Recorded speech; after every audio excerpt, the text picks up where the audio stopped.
आज अपन मध्य का पढ़ेंगे। इसको माध्य का भी बोल सकते हैं और मध्य का भी। मध्य का मतलब होता है मीडियम, सेंटर में जो चीज़ होती है। तो अपने को मान निकालने पड़ेंगे। उसको किस तरह से करना है आपको मैंने बताया था। समांतर माध्य हो, मध्य का हो, बहुलक हो, सवाल अपने सारे एक जैसे होते हैं, यानी व्यक्तिगत श्रेणी के, खंडित श्रेणी के और अखंडित श्रेणी के। आज मैं आपको व्यक्तिगत श्रेणी के सवाल बताऊंगी। तो माध्य का उस चर का स्थितिक मान है जो वितरण को दो समान भागों में बांट देता है। मतलब हमें जो भी संख्याएं दे रखी होती है व्यक्तिगत श्रेणी के अंतर्गत, उनको तो अपन क्या कर लेते हैं, आरोही या फिर अवरोही क्रम में जमाएंगे, क्योंकि व्यक्तिगत श्रेणी का सवाल है। और खंडित श्रेणी और अखंडित श्रेणी में हमको ये जमाने की आवश्यकता नहीं होती है, क्योंकि उसमें फ्रीक्वेंसी दी होती है। क्योंकि हमने आपको बताया एन जो होता है फ्रीक्वेंसी होता है, एन जो हम टोटल करते हैं उसको एन बोलते हैं या सिग्मा एफ बोलते हैं। तो आप ये देखिए, तो उसमें जब अपन सी एफ निकालते हैं, कम्युनिटी फ्रीक्वेंसी जो अपन निकालेंगे, तो वो स्वतः ही क्या चलती जाएगी, बढ़ते हुए क्रम में चली जाएगी। ठीक है ना। तो इसलिए सिर्फ व्यक्तिगत श्रेणी में ही हम उसको आरोही या अवरोही क्रम में व्यवस्थित करते हैं। तो माध्य का उस चर का स्थैतिक मान है जो वितरण को दो समान भागों में बांट देता है। एक भाग के मान माध्य का मान से अधिक या उसके बराबर होते हैं तथा दूसरे भाग के सभी मान उससे कम या उसके बराबर होते हैं। जब आंकड़ों के समुच्चय को उनके परिणाम के क्रम में व्यवस्थित किया जाए तो मध्यवर्ती मान मध्य का होता है। अब मीडियम कैसे निकालेंगे, आंकड़ों को क्रम से सबसे छोटे से या फिर सबसे बड़े की ओर, छोटे से सबसे बड़े की ओर या फिर बड़े से छोटे की ओर, यानी आरोही क्रम में या फिर अवरोही क्रम में इनको जमाते हैं। जैसे कि क्वेश्चन दिया हुआ है, माना कि एक आंकड़ा समुच्चय में निम्नलिखित प्रेक्षण है 5, 7, 6, 1, 8, 10, 12, 4, 3।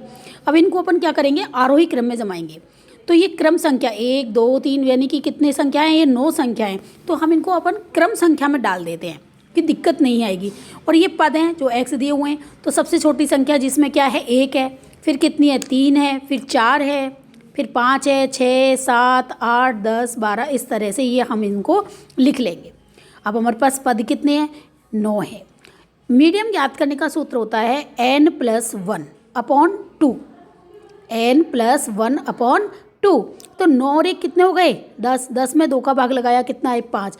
अब अपन लिखेंगे फिफ्थ वैल्यू या पांचवा पद। यहाँ पर अपने को पता ही है क्रम संख्या हमने लिखी हुई है, तो पांचवा पद कौन सा है, 6। तो मीडियम क्या हो जाएगा, 6 आंसर आएगा। यानी कि ये जो 6 नंबर है, इतनों से तो आगे और इतनों से कम है, यानी मीडियम में ये असंख्या आ रही है। अब आप ये कहेंगे यहाँ तो ये 9 संख्या थे और 9 में 1 जोड़ दिया तो 10 हो गए और फिफ्थ वैल्यू अपन ले लेंगे। लेकिन यदि यहाँ पर 10 संख्या होती, फिर अपन 1 जोड़ते तो 10 और 1 11 हो जाती। तो फिर कैसे सवाल करेंगे वो अब ये मैं बताती हूँ। यहाँ पर ये संख्या है आपकी, जैसे ये कितनी वैल्यू दी हुई है आपकी, 10 वैल्यू दी हुई है। इनको वही क्रम संख्या में अपन लिखेंगे। फिर बढ़ते क्रम में हमने लिखा, यानी आरोही क्रम में लिखा है 3, 3, 4, 5, 7, फिर आपका 9 है, फिर 10 है, उसके बाद 12 है, 15 है, 18 है और 28 है। ये संख्या आपकी लिखी हुई है, आरोही क्रम में लिख दिया आपने। m ज्ञात करना है, तो सूत्र क्या है, n+1/2। 11 हो गए, 10 और 1 11, 11 में 2 का भाग लगाए 5.5।